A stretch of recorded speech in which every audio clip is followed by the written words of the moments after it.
Hello, everyone, and welcome to building the business case for shifting COBOL compute.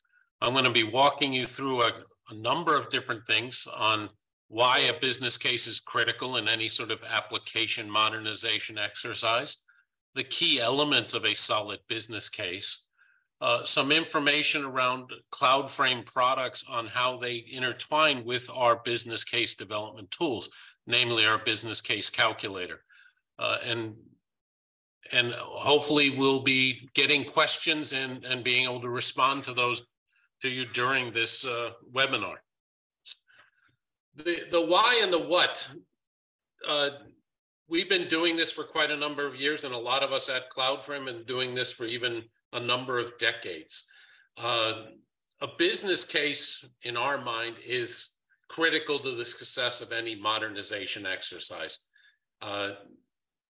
The thing that you have to keep in mind is that legacy application modernization is not a technical problem. It is clearly considered a functional business problem within an organization. Then after that, it is a corporate culture problem. And then what you finally get to is you're using technology to solve that problem. A business case provides the decision makers and stakeholders a mechanism with evidence and basis for transparent decision making. It acts as a framework for measuring the delivery of the project and the performance that the decisions were made on. So it's always something that you revert back to, saying, this is what we looked at, this is what we agreed to, this is what we are hoping to get out of this, and are we on track for that? An application modernization effort is only as successful when it is planned realistically. A lot of these projects historically over the years don't have realistic expectations, and with a clear focus and detailed consideration for all the risks. And there are risks in any application modernization exercise. It is the business case that clearly presents the risks, the opportunities, and the threats involved in puts them all into a perspective for the investment involved. What I'd like to push everyone, or make sure that anyone that walks away from this webinar, is don't fall into the trap that a business case is just a financial perspective ROI. You need to be able to look at a business case and understand the benefits and the business outcomes. When we've been doing business cases for our customers or gotten involved in business cases with some of our GSI partners, there are numerous stakeholders or people that get involved in that process. They all sort of fit within these categories. There's the people on the application, the IT leadership, the architects, both the mainframe architects and the Java or emerging technology architects. There are business analysts, and there's always finance and procurement that are involved.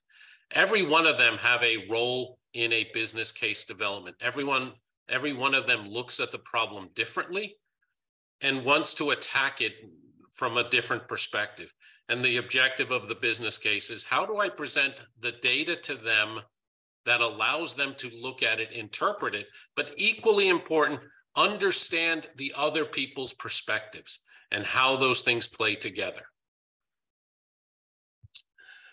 When you look at a business case, and what I don't want to, portray here is that this is some sort of, deeply established methodology and approach. These are things that we've uncovered over the years and find as the 6 basic elements of any successful business case when it comes to legacy application modernization or COBOL workload shifting or anything related to application modernization. Understanding the strategic context, the economic analysis, the obstacles, restraints, speed bumps, the strategic goal, where you're trying to go and what you're trying to do, the risks associated with it, and then the big picture. Why are we doing this?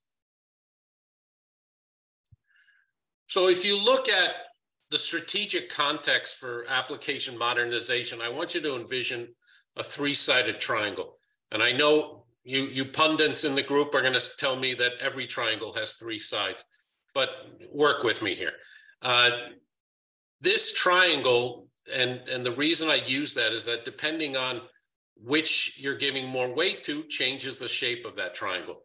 But the 3 data points on this triangle for legacy modernization is economic impact, customer or end user impact, and operational efficiency. Every application that you are looking at in doing a legacy modernization or a COBOL shifting or a workload shifting should have elements or attributes that associate with each one of those 3 that I mentioned. And depending on which one might be more important and all that, might change the shape of that triangle. But if you're trying to do a modernization and it's not touching on all 3 of those, you might not have the right applications, or you might not be looking at the right collection of applications on what you're trying to move and why you're trying to move it. It is this mix that builds a compelling business case. Am I going to have an economic impact? The ROI, the financial return, is it going to save me money, or is it going to avoid me spending money somewhere downstream? Are my suppliers and vendors and consumers, are they going to have a better experience? Are they going to be more effective and efficient? And operational efficiency, meaning, am I going to get things done as fast, faster? Am I going to be able to do more? Am I going to be able to provide more self-service to my customers? Can I provide maybe, batch as a service, meaning, can I let my customers run their financial transactions or generate a report versus now it's a job? Can I take that outside of that structure that we all think of when we're dealing with mainframe applications, report generations, and those things? Can I provide that as a service to my suppliers, my vendors, and my customers? Now, the economic impact, and it is a big player in this space of when you're dealing with a business case for legacy modernization. But the things you need to look at is the economic case. Is this the best value? Is this where I should be spending my money? You need to answer that question for yourself. The commercial case, meaning, is this solution attractive and is it competitive in terms of the market? Who else does this? Is this the right decision? Those things. And then finally, the financial case. Is this investment affordable? Can I afford to do this? And affording something is not necessarily just having money in the bank to do it, but is it going to reshift priorities? Is it going to assign somebody else to the task? Is something else going to get slowed down? Those are all impacts in this. Some of the things that you need to understand when you're putting together the financial business case or the economic analysis, understanding your current and future costing models. I understand what things cost today, or do I? Do I understand, my licensing costs and usage costs, MIPS, and all that kind of fun stuff, and MSUs? And do I understand what my cloud consumption costs would be, or my using the zIIP-enabled environment of my mainframe, how those will impact my costs? Taking into consideration the cost of change. I want to revert back to when I said that application modernization is not a technical problem. It is first a business problem and then a corporate culture problem. The cost of change is something that needs to be taken into consideration.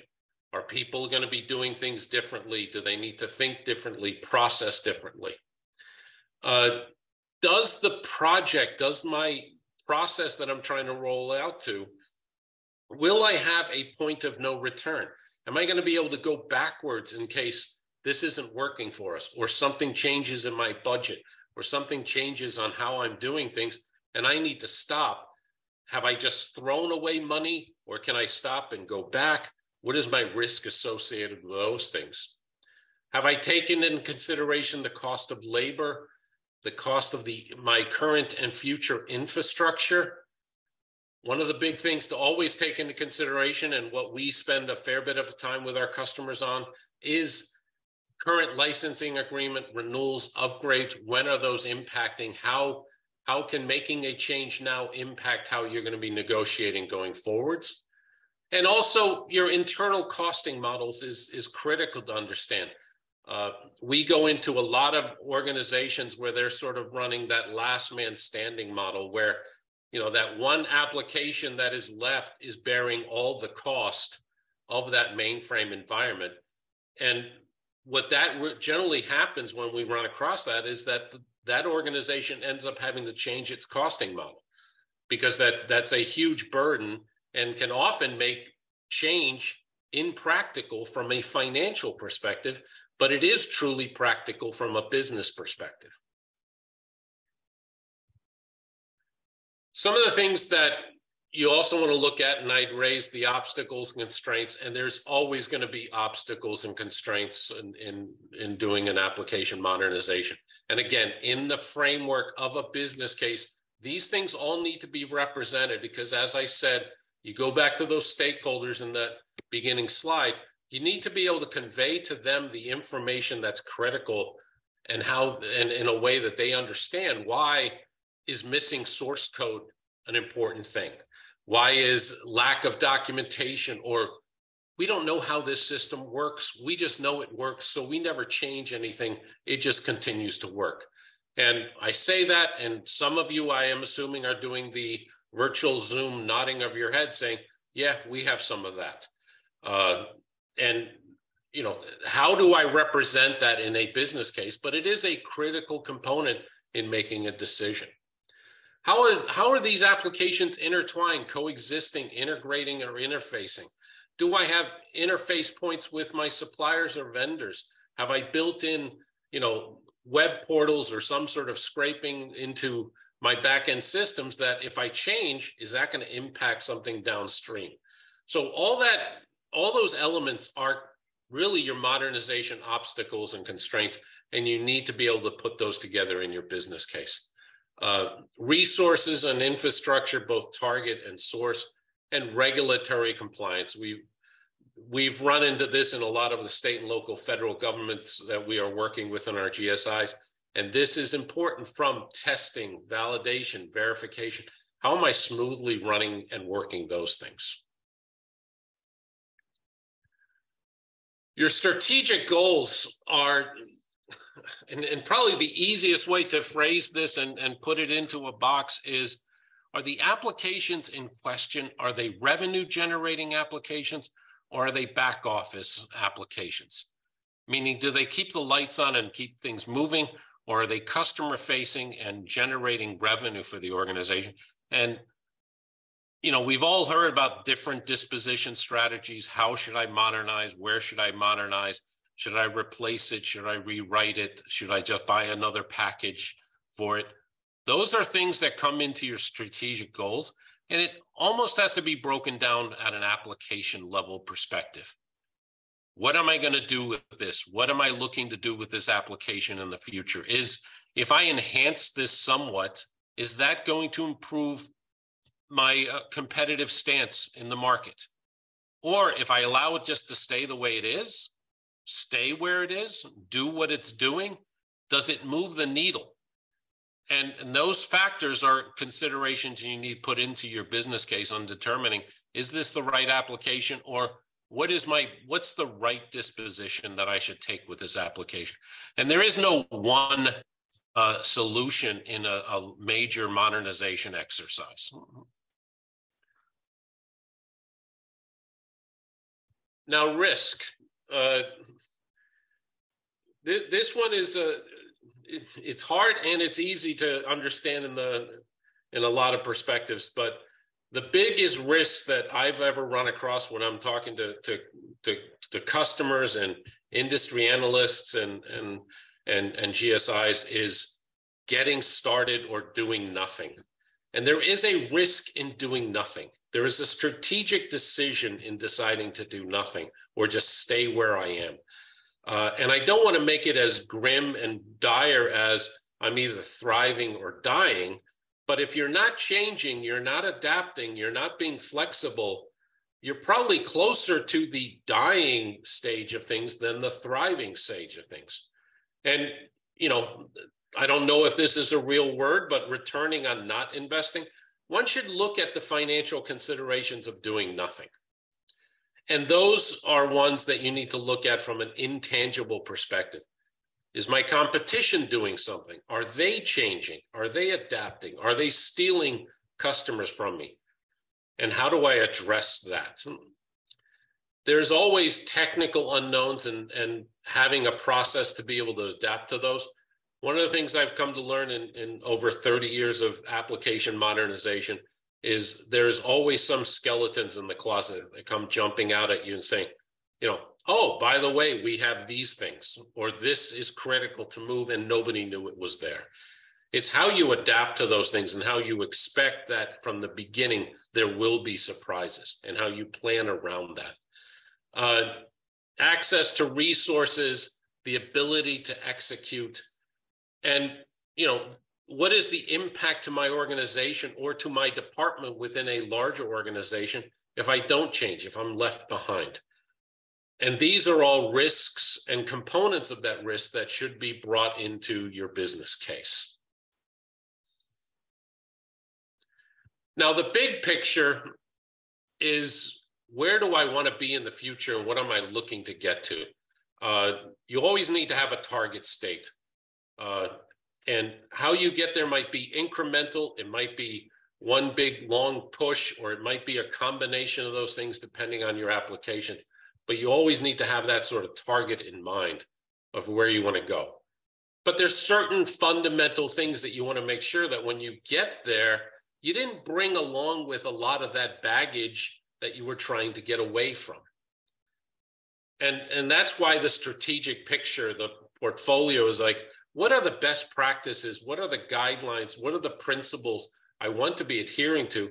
And which ones can I adhere to as I am modernizing these applications? How is this going to lock into or interlock with my DevOps process? How am I going to be able to get quick, tangible wins, meaning impress my suppliers, my vendors, or my customers with innovation coming out of my organization on a cadence that impresses them without a lot of investment behind the scenes? And how do I reduce my risk?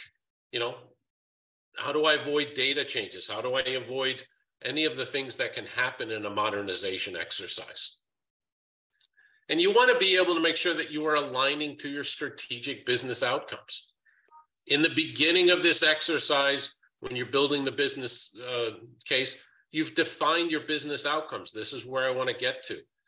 And you need to make sure that when you're in your business case, you're looking at this from that business outcome perspective. Now, this is from a business case perspective and a COBOL shift and legacy modernization. I am going to touch on a little bit about Relocate, which is a CloudFrame product. But this CloudFrame product is really geared towards one of the fundamental elements of the business case that I was talking about, which is that how do I start shifting COBOL compute to lower cost platforms? And how do I do that without a great deal of risk and moving parts? And what CloudFrame Relocate does, in very simplistic terms, and I'm assuming in the audience there are technical people that know the mainframe, and there's probably non-technical sort of business people. The reason I'm doing this presentation is that, I understand application modernization, but I also understand operations and accounting. So for some reason, I won the prize to get to do this presentation. If you look at CloudFrame Relocate, if I was to put in front of you, if I had a COBOL system and I applied a different compiler option on that, and with that simple compiler option, I can move that to a zIIP-enabled environment and save you money immediately. And by doing that, it can still talk to all the things that it used to talk to. It still talks to the database the same way. I get the same performance and the same security, but what I get in the end is a lower cost environment that I'm already paying for. Is that something of interest to you? And that's what our CloudFrame Relocate product brings to the market. In a lot of ways, what it does is allow you to get that breathing room, build that nest egg or that incremental revenue, or build that incremental savings on being able to invest that in a larger modernization exercise.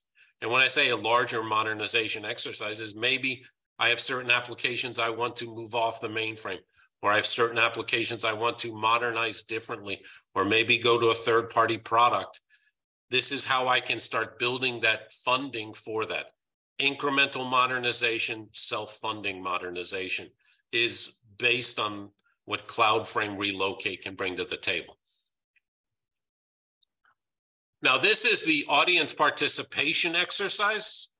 You all probably have a phone that has a QR code reader on it. I actually tried this. I had never before gotten to use that QR reader. So again, the audience participation part of this, open that up, click on this, and you will be sent to a very exciting webpage, I assume, hopefully. But we will probably find that out in the feedback. They'll go there. Of course, they'll go there, Hans. They're going to find a download there of Relocate where they'll get more information around the product. And then hopefully if they have additional questions, they'll follow up with us. So have faith. Have faith. Yeah, okay, we have faith. Okay. Sorry about that. I had absolute faith because I saw it work this morning. Okay. The CloudFrame Relocate calculator, which is geared towards relocate, moving workload shift within the mainframe environment, meaning from your GPP to your zIIP-enabled environment, is based on standard methodologies on how costing in a mainframe environment works. Also standard practices and assumptions from a lot of the analysts on what do certain things cost, but it also allows a customer to input their costs. And it's a very straightforward process. This is sort of a sampling of our questionnaire that drives you through this, of saying, you know, what's the current size or MIPS or MSU in your environment? You know, what's your average costing, workload, all sorts of fun standard questions that relatively can be found by having a quick conversation with your system administrator, or, you know, one or two of the people in that first list of candidates that are involved in your business case exercise. They will have access to this information and help us fill this out, and then populate the calculator with that information. You know, what's your average cost per MIPS? You know, how many mainframes or ZPCs? Your expected cost savings, all those sort of things are built into this that enable us to present to you, this is what you potentially could save moving a set of applications, you know, preferably maybe some batch processing, some report generation, reconciliation exercises, any of those that are taking a great deal of GPP, CPU, and MIPS processing. Why not move it to a lower cost environment? Get the same performance, the same exercise from it, the same numeric precision and functional results, but pay less for having that job done. Now, I will tell you right now, this, you know, if I was to say this business case calculator gets you into the ballpark of what you're going to be saving. Is it going to get you onto home plate and tell you exactly down to the penny what you'd be saving? No. And again, I don't think if anyone came to you and said they could get that to you with the complexity and the environments that we're all playing with, could get you onto home plate. But sometimes getting you into the ballpark and understanding the realm of possibility and what one could save isn't a compelling part of that business case. It is a factor to put into that business case of saying, now it is time to change. This is how we can change. This is where we might save a considerable amount of money. And sometimes that, you know, one application, you know, you can show you're saving a considerable amount of money every month, every year, and that is enough to fund initiatives of moving other things and start doing some other things. We all live in the restraint or in the constraints of our budgets, and our budgets are locked into keeping things as they are and keep running. But if we can help you start taking a few percentage points of that budget and spend that towards modernization, Is that a worthwhile exercise? And the only way we can find that out is by going through the business case process and understand where and how you're spending money and where we could save you money. David, I don't know if any questions came up. I see a couple of things there, but they might be sarcastic comments. But standard questions we get asked, or I get asked when we were talking about how long does it take to build and develop a business case? We can do the ROI calculator and collect the data and turn that around in probably a number of days. Doing a full-blown business case with a GSI or with an organization, that's generally a couple of weeks of exercise because there's a lot of things that you pull together for that. But these are not, 6-month long-term investments. These are to get you, as I said, into the ballpark of understanding what is possible. Right. So I think you're going to get to this next question about where to find inputs into the calculator. One of the things that has come up is back on the calculator screen when you were showing some of the inputs there, the average cost of MIPS. And I know that that's relative to the agreement that you have with your licensing, but maybe you can talk about that for a second.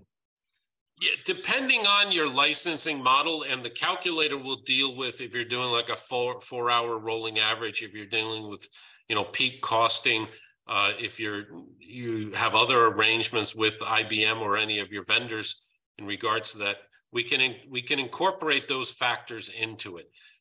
The average cost of MIPS and all that, we can either pull that from industry standards, or as I said before, a lot of you go to your finance and procurement people and you go talk to your IT leaders.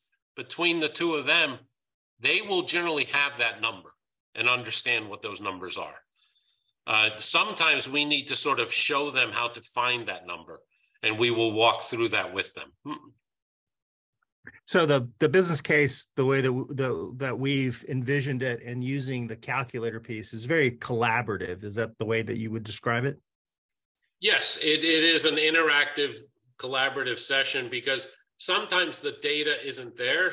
Sometimes the business case might not be compelling enough from an ROI perspective, but the value to the organization of having an application running in a different environment or being able to modernize it or inject it with features and functions and enhancements outweighs the return on investment in modernizing. So it's not always just about the money. It is about what's the business value. Back to my triangle. Is it impacting customers and suppliers? Is it operational efficiency, or is it bringing the economic value?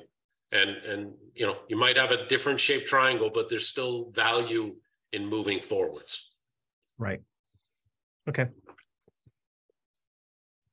And I think you went over the creation of the business case. The multiple stakeholders are involved in that. Yes. So I think that's answered. We did have a question around whether the calculator forms we have are available. And Hans, if you can bump us to the next screen.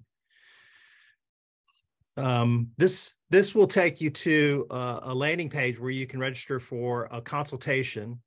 We don't have the calculator forms as a downloadable asset or item on the landing page, but our team will work with you and give you copies of that and walk you through how we think that it comes together. So we'll ask you the questions and kind of guide you through that. We don't make this kind of readily available to the public because we want to be in that collaboration effort with you. But that's the form. If you'll scan this QR code, you'll go to the website there. There's a landing page, fill out your contact information.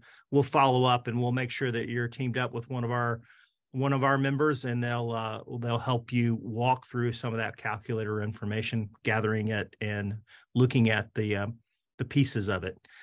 Hans, one thing that I didn't get to in the question, and maybe I was asleep at the wheel for a second. When you were talking about Relocate and the entry into the calculator for the CloudFrame licensing piece, did you mention the pricing model that we have available there? No, I didn't touch on the pricing model. One of the things in the from a relocate perspective, we don't really, well, which separates us from maybe our competition is that we do everything based on a flat fee. We don't do the counts and amounts, tell us how many lines of code you have, how many LPARs, all those things. It is a tool that we provide you, which actually makes calculating the return on investment much easier. So it is a flat fee model that our customers get to use, and regardless of the size or how much they push through it, and that can be very compelling. It's really a return on investment that will continue to improve. Excuse me. So, right. I mean, you process a million lines of code through it, you're starting to run applications, and then you're going to take more applications. You're still not paying anything more. Good. Okay. Well, I think this is the end of the webinar, unless we have any additional questions. I don't think anything that's popped up. Thank you, everyone.